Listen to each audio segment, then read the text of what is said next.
Welcome to Real Talk with TJ. Today is Saturday, February the 10th, 2024. It's 1:58 p.m. Sometimes I just like to randomly clear my thoughts out of my head and record them, and hopefully it'll be able to help somebody else.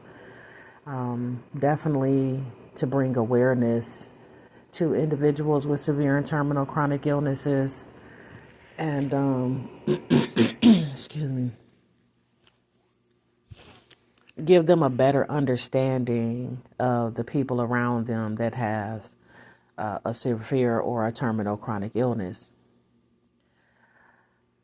I was just thinking today as I'm looking for something to eat, and God has blessed me that there is an abundance of food here in my home, and a lot of it I give away to people who don't have it or can't afford it, just to help them get by.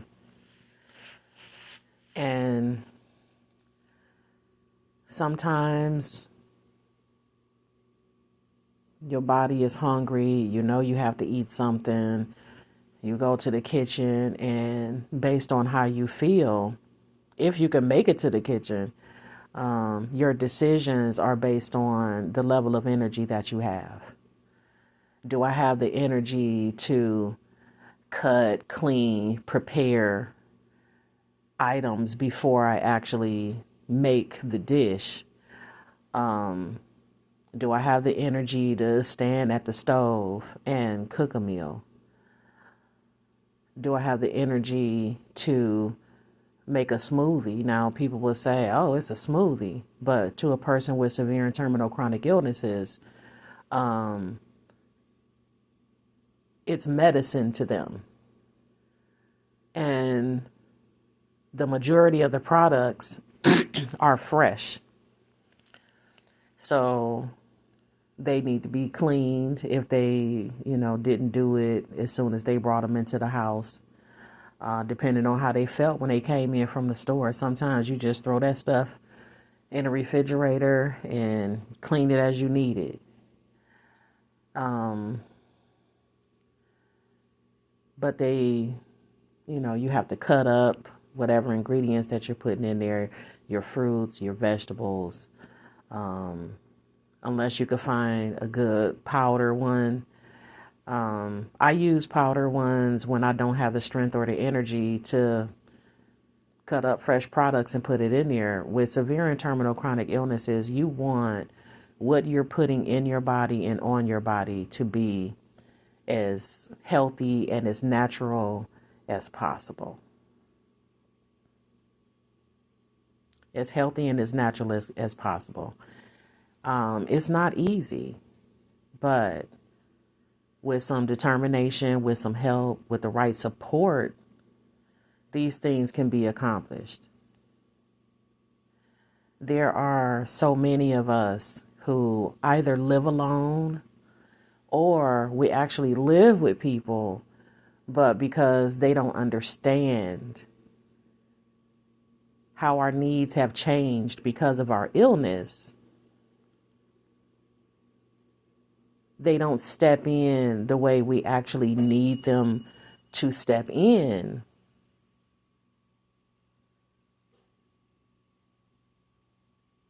And it starts to bring in those feelings of being a burden. And it's like, okay, well, I'll ask them less and less to help me do stuff, and I'll try to do it more on my own. And in order for me to be able to do it on my own, it may take some time. Go in the kitchen, make up your mind what it is that you're going to eat.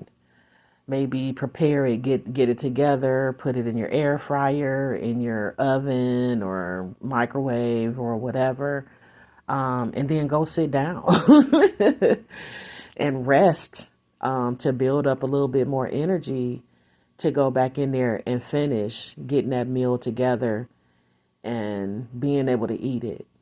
There's a lot that goes on behind the scene of individuals with severe and terminal chronic illnesses. And as I've had conversations with a variety of different people, and depending on their connection to a severe or terminal chronic illness, whether if it's them themselves or whether if it's someone that they know. And there are some individuals who are going through things that they don't even talk about.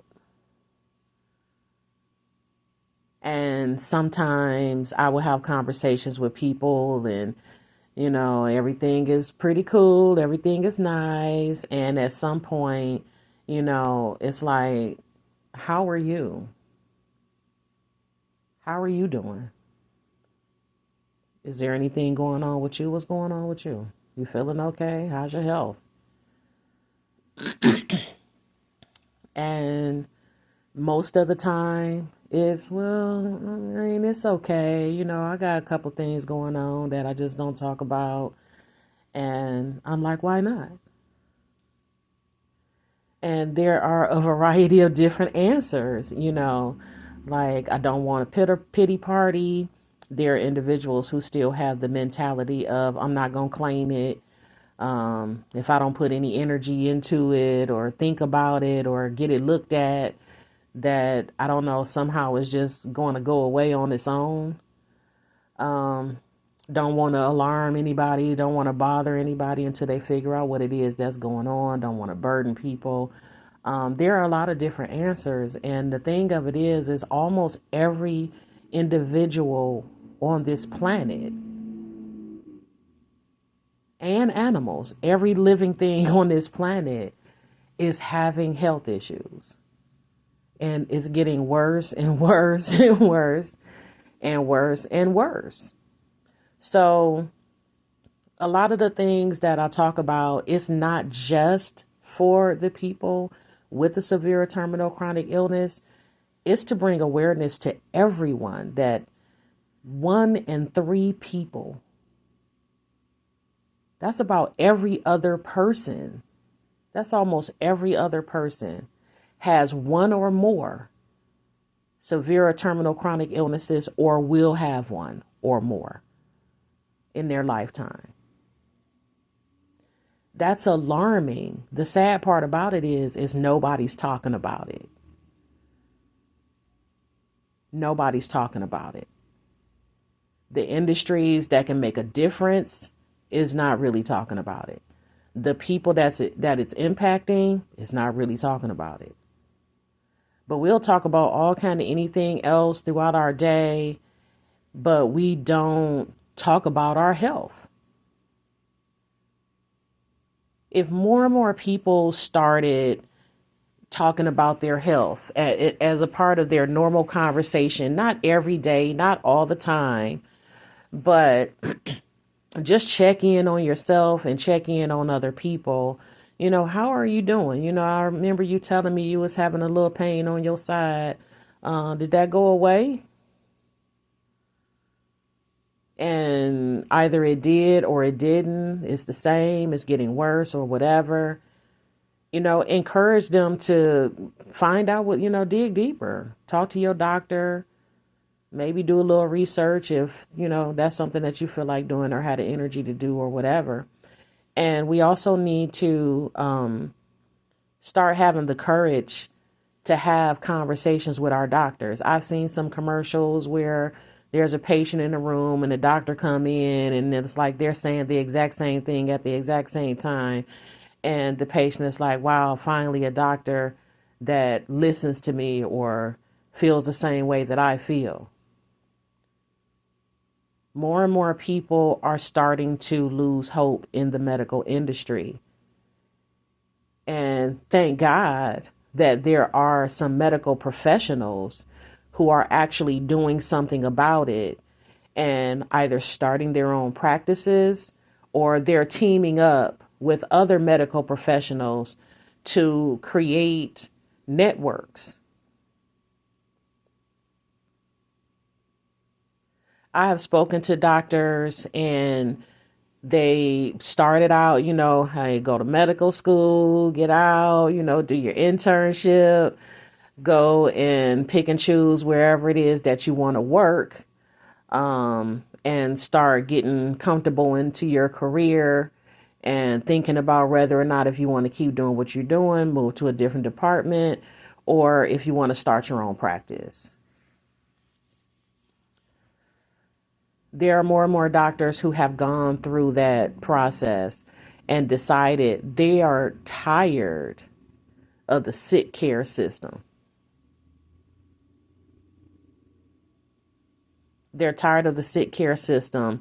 And I'm trying to, I'm just praying that I will be able to reach some good doctors out there all over the world. With the technology that we have nowadays, we can have Zoom conversations and things like that, and just start having conversations about our health and what can we really start doing about it.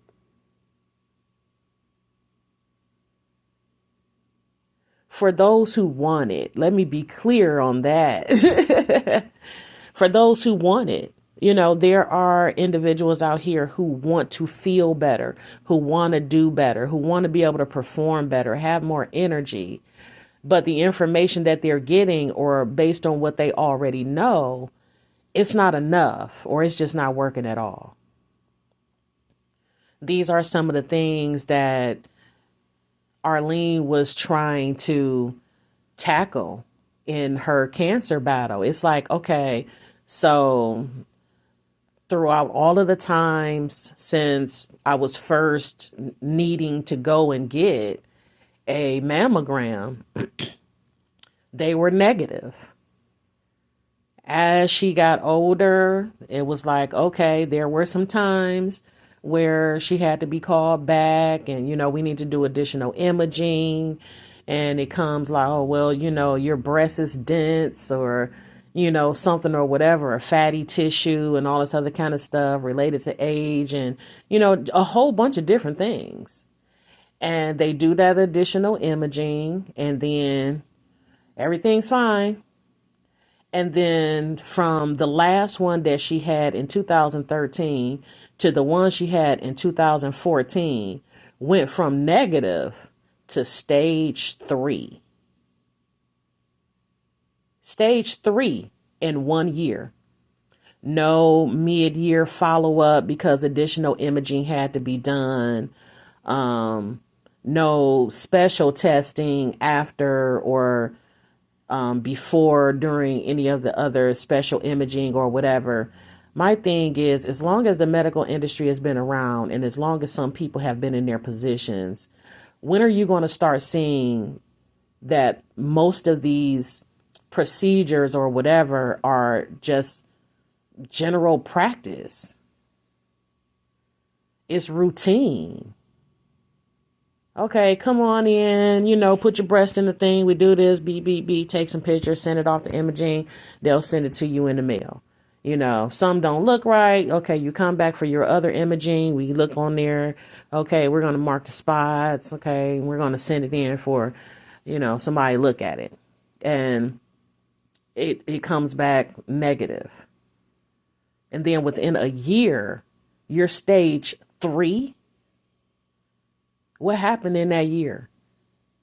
Was there any information given to her to keep a lookout on certain things?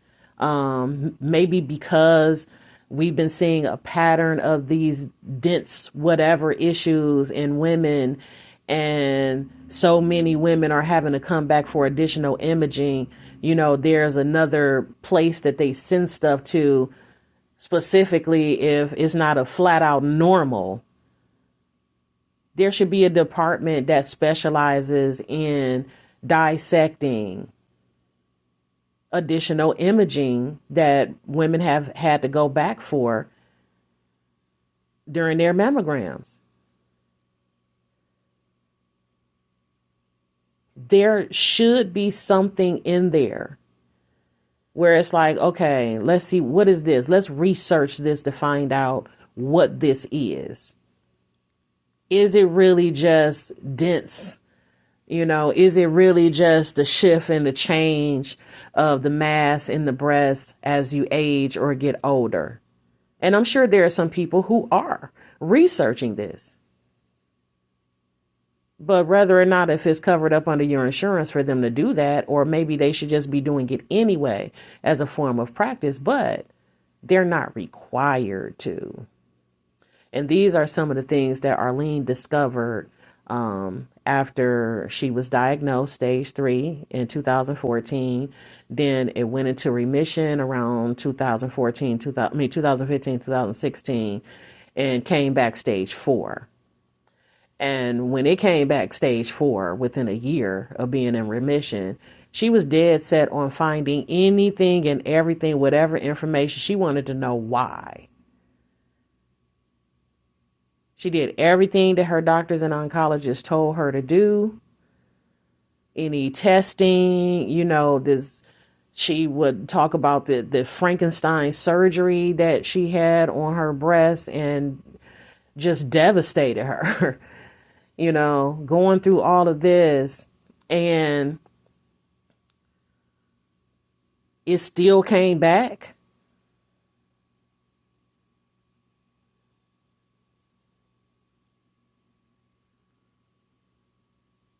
It still took her out of here.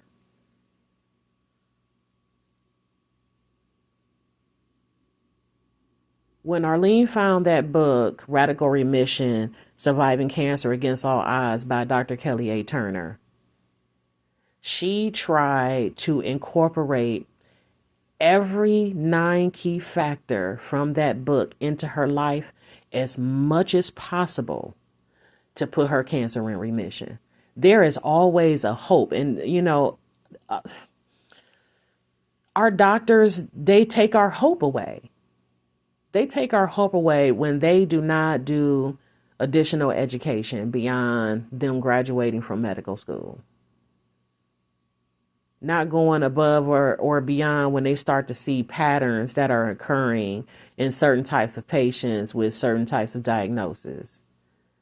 Having a relationship with other medical professionals. Hey, dude, hey, what's up? Can you take a look at this and let me know what you think? Because that's their job and that's what they do,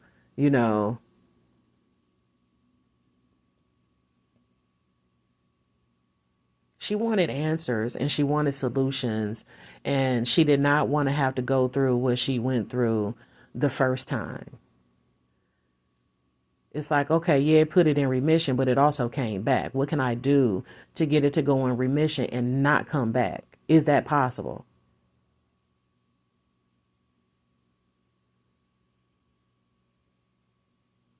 She was not going to just be like, okay, well, yeah, it went away, it came back. Let's start this all over again and do the same thing, and maybe we'll get the same result. It was like, no. She started doing research, natural, alternative, whatever's, for breast cancer, for her specific type. She was looking up experimental medicine in other countries. We were traveling to go to different places to get research on medical cannabis and how it can help and how it can, increase the chances of remission. Any holistic energy, spiritual, whatever, IV infusions at Glow IV, spiritual healing at Earth Angels. And she was seeing some things and feeling some things that was making her feel better. But because of the lack of the education, resources, and support that she had to obtain these things, she still had to do some of the things that her traditional or modern medicine doctor and oncologist were offering.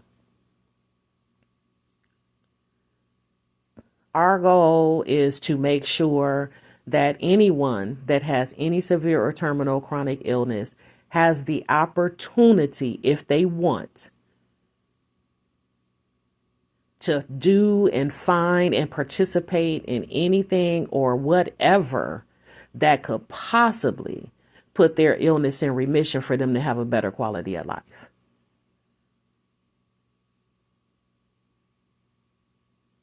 There are individuals who have traveled the country and have exhausted thousands of dollars and risked their homes and their careers and their savings to find something to keep from dying, and dying miserably along the way. Some people were fortunate to be able to get that help and support, and some weren't. And what she wanted us to do with Naturally Essential is to help those individuals who want that, and do everything that we can as we go through and look for stuff and trial and error. This worked for me, this didn't work for me, but I want to let you know about both of them, because what worked for me may not work for you, and what didn't work for me may work for you. It was just about sharing information and resources, learning as much as we could and sharing it with other individuals who was looking for this information.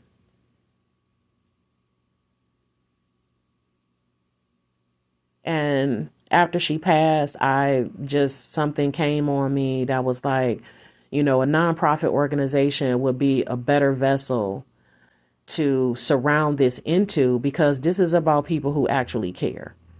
People who give to charities, nonprofit organizations, they care. They want to do something, or at least they want to show that they care.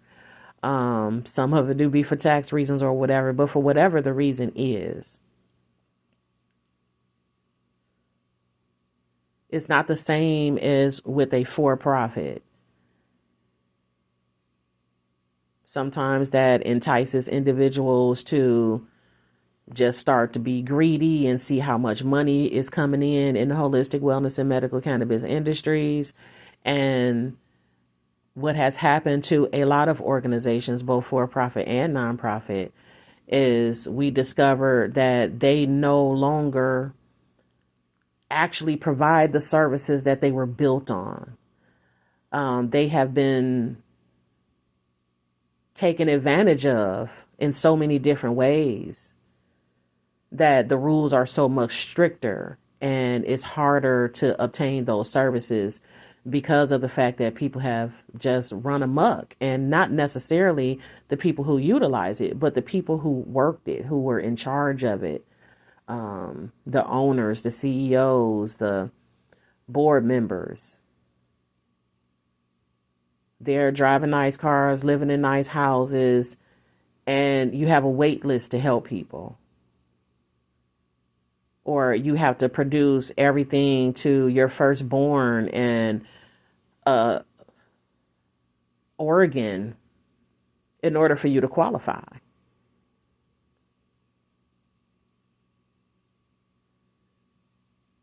With the nonprofit organization, our TAM Foundation can do what Arlene wanted us to be doing, and that is to be able to get as much help and support as we needed from people who wanted to be involved in it for the right reasons. Faith-based, honest, transparent education, resources, and support. If you only trying to do this to get over and try to make a whole bunch of money off people or take advantage of people, you could take that somewhere else, because we have enough going on in our lives. We do not need to be worried about people coming in here, taking advantage of us and robbing us of the resources that we desperately need for our lives. This is literally life and death situations. Because even those individuals who don't have terminal illnesses take their lives because they're tired of the pain. They're tired of feeling like a burden. They're tired of beating their head up against a wall for the help that they need.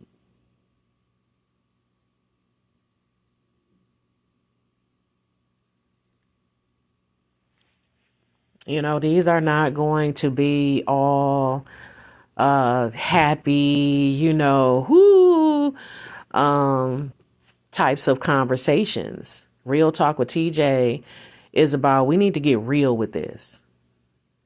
Now, anybody else who want to be naysayers and negative Nancy's and Debbie Downers and all that other kind of stuff, you can go do that There's plenty of places for your energy to go and do that. But with me, TJ Crutchfield, with Real Talk with TJ, with the Artan Foundation, it's about unconditional love, grace, and strength in our faith in God, Jesus, and the universe to help each other, genuinely help each other. For those who want it and need it.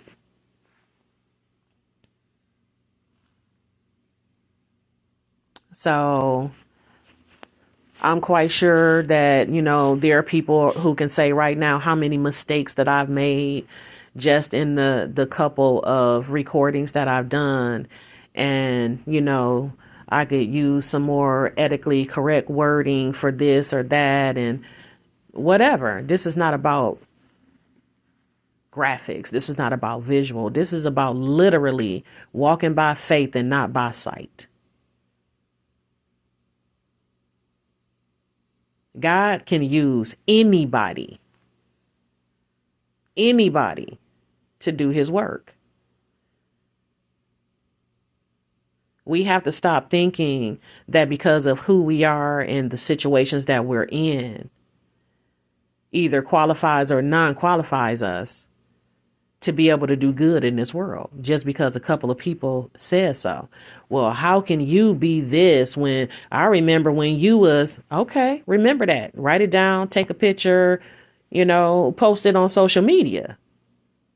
That doesn't have anything to do with what I'm doing right now and what I believe God wants me to do. And that's help other people, even though I am in a jacked up situation myself. And it's because of these experiences and it's because of the situation that I'm in, I'm willing to embarrass myself to talk about my situation to help other people navigate to get through it and get the help that they need. Because you don't have to suffer by yourself just because you have a severe or terminal chronic illness. I just don't have the energy to just sit down and do absolutely nothing. It's just not in me. And there are a lot of people out there who feel the same way.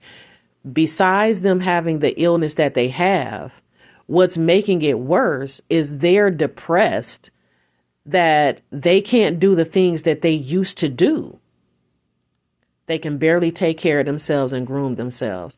If they have children, they can barely take care of their children now. They can barely take care of their spouse, the household. They can't go to work anymore. So now they have a reduced income in their house, all because of their severe or terminal chronic illness and what it's doing to them physically and mentally. And that all those extra added stressors feeds the illness and it makes them worse. What a lot of people don't understand and realize is there are other ways to die from an illness, even if they say that it's not a terminal illness, but definitely with terminal illnesses.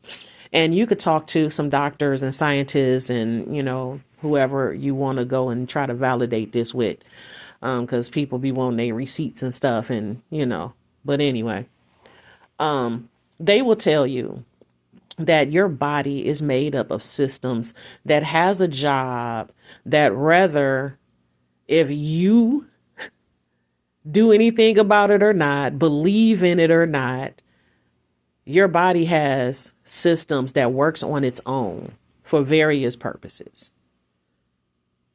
Your body has what's called a fight or flight mode when it's the same as, let's say, if you were being chased by a bear, if you were being chased by a gunman or something, or somebody trying to assault you, your body is going to start pulling energy from all areas of your body and put it into the motion of you being able to get away.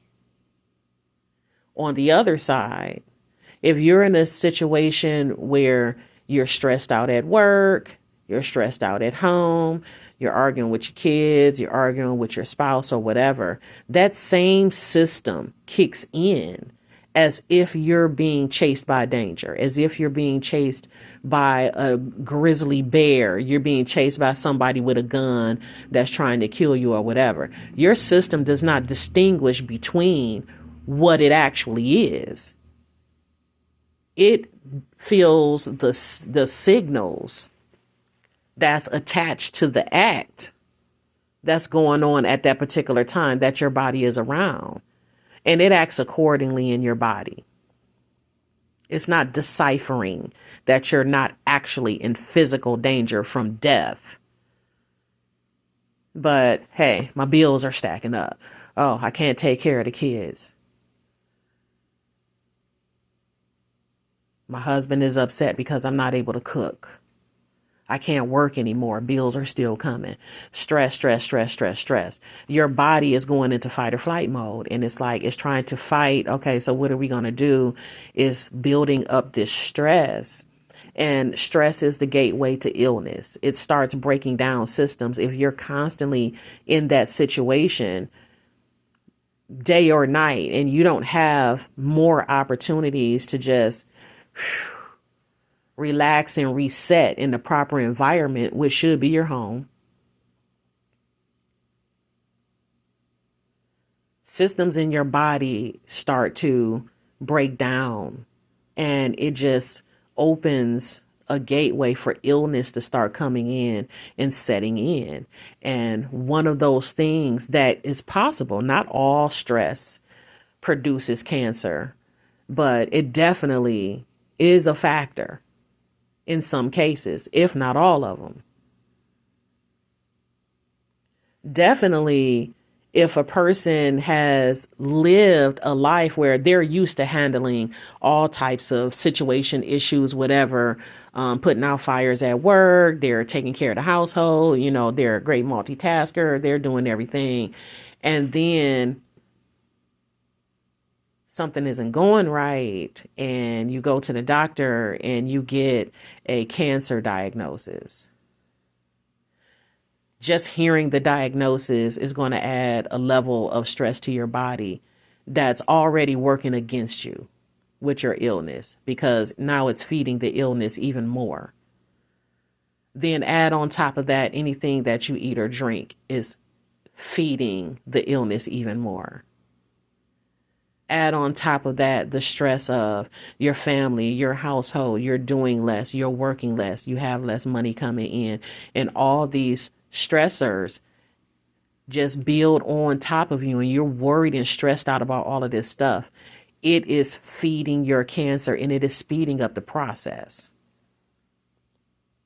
Arlene understood that, and she recognized that, and she wanted to make sure that we created that environment with this community for people with severe and terminal chronic illnesses, so they can create that environment starting within their homes, building a system within their household with whoever they live with, or if they live by themselves, and being able to have a second level of support, in-home healthcare people, or being able to go to Glow IV or Earth Angels Holistic Health, or being able to become a medical cannabis patient, whatever is going to work in favor of that person. And this concept came from the 9 Key Factors from Dr. Kelly A. Turner's book. And she gave that to me for me to look at. And I was in 100%, because I'm like, if this stuff can work on individuals with all stages and phases of cancers, and their illnesses have gone into remission, I know that this can work for anything. And I've started applying that into my life throughout our journey. And I can't tell you the difference that it's made. The issue that still arises is, now that I'm aware of what needs to be done, now that I'm starting to feel better, now that I'm off of all of the pharmaceutical medications and everything else, now it's time to start building up the resources and the support to obtain the things that I know that will possibly help me get even better. And that was the goal on what we were trying to accomplish. And it saddens me every time I think about it, that there's a possibility that Arlene could still be alive today if she was able to incorporate those 9 key factors into her life on a regular and consistent enough basis for it to make a difference. But we weren't able to. There were things that were coming up like within the final months that she was here. It was like, oh, look at this. This is something else right here. Let's look into this, or let's try that. She tried to raise money to go to Mexico. And I looked up the company. I saw some of their videos, testimonials, a documentary about them, the process. And it's pretty much a holistic oncology wellness center. But she couldn't raise enough money to go. So it's like, do you know if it would have worked or if it didn't? And we want to try to eliminate some of those stressors and some of those doubts and options for individuals where that's not an issue. It's like, okay, so this is like your last hope, your last resort, anything else like that. We get someone to sponsor that individual, a business in the holistic wellness or the medical cannabis industry, to sponsor that person to be able to go.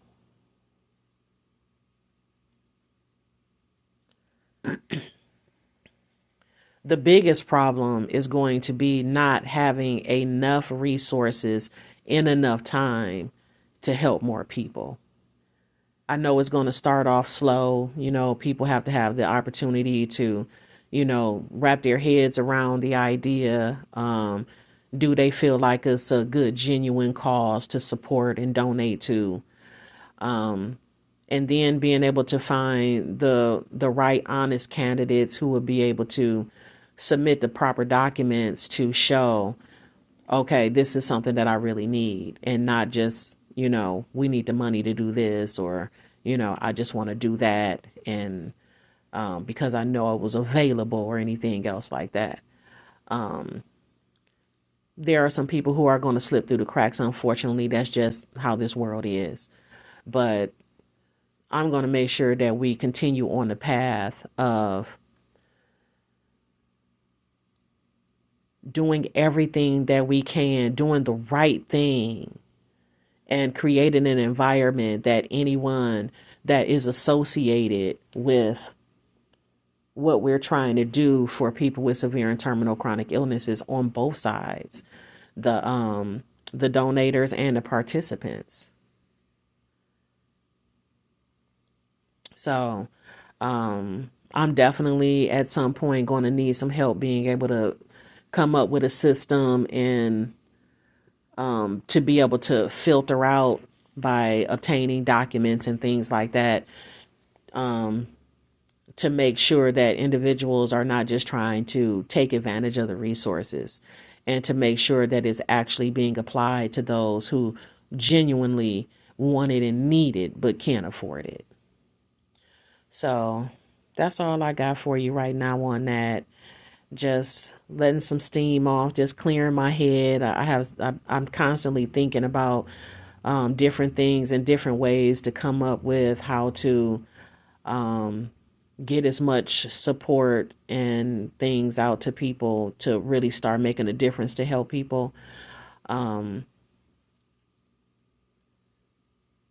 Whew. God, I just want to say right now, I'm praying to you right now that more and more people start to feel your grace. That more and more people actually really, who claim to be children of God, to start incorporating the knowledge that you sacrificed your only son for us to live a better life. And that more and more people just instill that mentality, whether or not if you want to believe in God or not, whether or not if you want to believe in Jesus or not. You know, if you believe in kindness, if you believe in random acts of kindness, if you believe in love, if you believe in helping people, whether or not if you feel like you done something in your life and you just want to bless somebody to help you with your conscience. God, please let me be able to find and reach these people so I can help these other individuals that need it. I'm praying for all of the people in the multiple severe terminal chronic illness groups that I have been in on social media, and I have read your stories. I have listened to the things that you are going through in your life, and you just want some real help, and you're tired of being taken advantage of by other people while you're just trying to live. I heard you. God, please bring the people that is needed for this, and I know that you will. And also help me to recognize anyone who comes into our energy with negativity. I thank you in advance for all the help and support that you're going to bring to this mission of helping people with severe and terminal chronic illness live a better quality of life. And I pray and I thank this in Jesus' name. Amen. Well, guys, that is the end of my thoughts for right now. I don't know how many times I bounced around from topic to topic, but I'm just so passionate about trying to help people and getting people to understand that this is not about having a pity party. This is not about trying to use people to do things for us. This is about, we want to see our family more. We want to interact with our family more. We're tired of seeing our kids and grandkids and nieces and nephews and greats and grands grow up on social media because we don't have the strength and the energy to see them as much as we want to. You know, to be able to do some of the simple things around our houses that most people take for granted, like taking a shower, like doing the laundry, preparing a meal.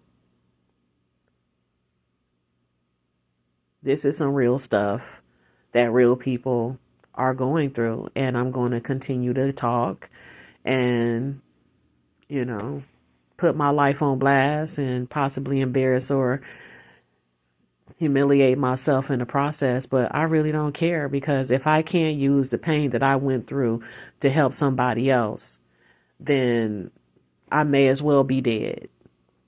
But God has saved me at least 3 times for a reason. And I believe that this is the reason. Never give up hope. Never let go of your faith. But you have to open your mind, and you need to be able to reach out beyond your immediate support system that is directly around you. You have to be able to build up the courage to possibly hurt the feelings of your family and your friends by going outside of them to find the help that you actually need, that you're not getting from them.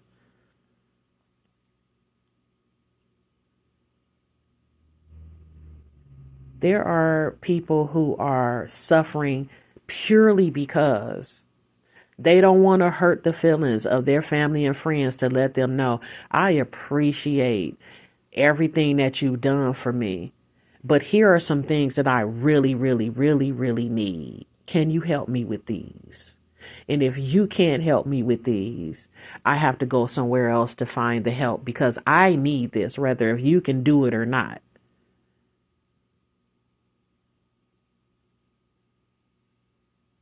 I'd rather hurt the feelings of everybody around me if it's going to save somebody's life.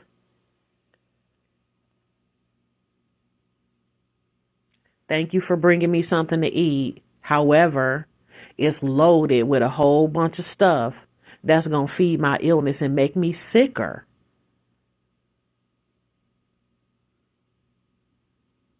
So sorry, not sorry that your feelings is hurt that I can't eat your food and I seem unappreciative that you brought me something to eat that I didn't have to cook. But what you're not understanding is everything that's in that dish is putting me 1 foot in the grave. You really want to help me? Give me a gift card to Whole Foods. Okay, you really want to help me? Donate some money to me so I can have a vegan chef come in, and if nothing else, just help me pick out the foods that I need and help me prepare them and package them to the point where all I have to do is just take them out and put them in the stove, in the oven, the toaster oven, the air fryer, the skillet, the saucepan, or whatever. Contribute to that. Give me a gift card to a vegan restaurant, or some plant-based food, something all natural, something that ain't deep fried, red meat and full of dairy. Because those are things right there that are going to kill me if I keep eating that way. But people's feelings will be hurt. Oh, you don't like my food, you don't want my food. It's not about me liking your food or wanting your food. Right now, literally, food is medicine for me. And what that is poison. Oh, you calling my food poison now? Okay, that's where you want to go with that. And then these are the kind of these are real conversations that have been had with people with severe and terminal chronic illnesses trying to explain to their loved ones what it is that they need. And I'm saying it like I'm putting it all on me because everybody is not comfortable with keeping it 100% real with people when it comes to their illness. And it's taken me a long time to get this way. Because I was that same person that was just like, okay, till it just got to the point where I was isolated and I stopped dealing with certain people and I stopped taking phone calls and stuff like that. Because it's like, you obviously don't understand how important this is to me. I'm tired of missing out on birthdays and gatherings and going out and doing things and hanging around with my family. But if I don't start eating the way I need to start eating or getting the medicines, treatments, and therapies that I need for my illnesses, not only am I going to be around you less and less, but it's going to get me to the point where I'm not going to be around anymore.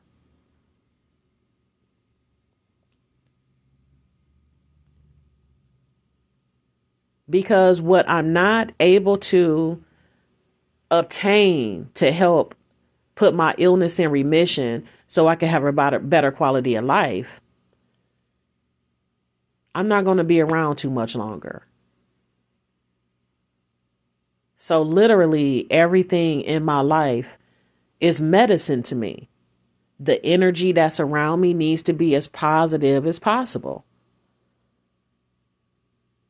I have to dramatically change my diet and what I eat.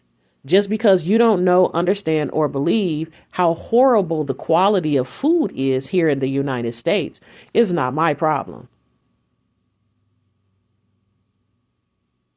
And I'm tired of looking at the statistics, and I'm tired of seeing more and more and more people dying because of what they don't know, or because they don't have the resources, education, and support that they need to make those choices to have a better quality of life. So, like my girl Miss Sullivan said, you need to come pick up your feelings.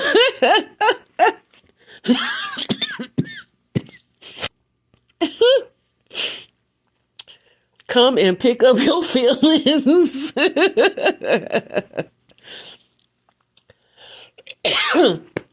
Yeah, it's going to be a roller coaster ride,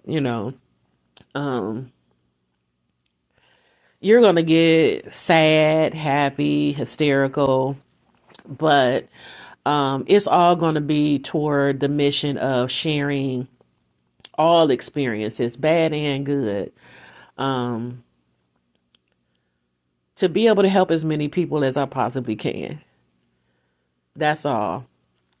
I'm not for everyone. Everyone is not for me. Real Talk with TJ is not for everyone, and everyone is not for Real Talk with TJ. And I'm just trying to reach those people who it is for. That's it. Everybody else, change the station. Change the station. Go somewhere else. But any comments, bad or good, bring them on. There's always room for improvement. There's always information that I'm always willing to take any kind of information, constructive criticism, and everything else, even if it's bad. Even if it's bad. I've learned to learn from any and every type of experience. And one of the other things that Arlene had introduced me to was the Gaia channel, The Secret, and things like that. And everybody has their positive and negatives about all that, but I say you can learn from anything. And there was actually a piece in there that still sticks in my brain to this day, and it was in relation to um, how people react to you. You know, you could say something, you could do something. Let's just say you post something and somebody posts something negative. You have the power to react to that the way you want to react to that. What you don't want to do is fire back, be mad, be upset, be aggressive, because that hurts you. But if you can look at a negative comment and just be like, okay, rather if you know if it's actually right or if it's wrong. If they're right, okay, touche. You know what, you right. If they're not right, it's not worth you getting upset over. Nothing at all. It's like, okay, well, I know that that's not true.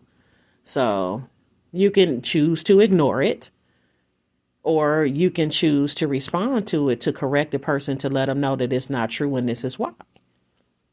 And then leave it alone. Don't keep going back and forth and back and forth and back and forth. It's like you're not responsible for other people's reactions. You're not. You shouldn't let that stress you out, because one thing that everybody needs to know and understand is everybody is not going to like you.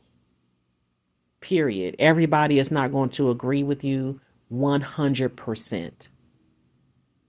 You have to do what's best for you, and you can't be concerned about their feelings for you doing what you need to do for you, especially having a severe or terminal chronic illness. Because Arlene would post stuff or she would say stuff and people would say something negative and it would piss her off. And it's like she had to tell herself, and I had to remind her that, look, you just told me about this. You can't just let people make you react a certain way. You have cancer. You can't just let that kind of stuff upset you. That stress is feeding your cancer. Let it go. And it was like from that point on, she just said whatever it is that she wanted to say. And she really didn't care what people had to say about it. It was like, this is my life. I'm literally fighting for my life. I don't have to try to educate y'all on what you can do, what you should do, what I'm going through, what I'm trying, which may help you. I could be one of those people who, oh, you heard I had cancer. I went through my battle. Either I came through it or I didn't. Arlene was one of those kind of people. She was like, no, especially with that go around, it was like, oh no. I'm going to try to find any and everything that I can to put my cancer in remission, and I'm going to share my journey with other people in the hopes that it's going to help them. If it's not going to help you, it's not going to help you. If you don't like it, you just don't like it. And that's what she focused on. She was just focusing on doing whatever she could for her and sharing it and just hope that it would help somebody else. And I know for a fact that I'm one of those people that it helped. And I'm not going to stop, and I'm going to keep going and not let it bother me about, the other things.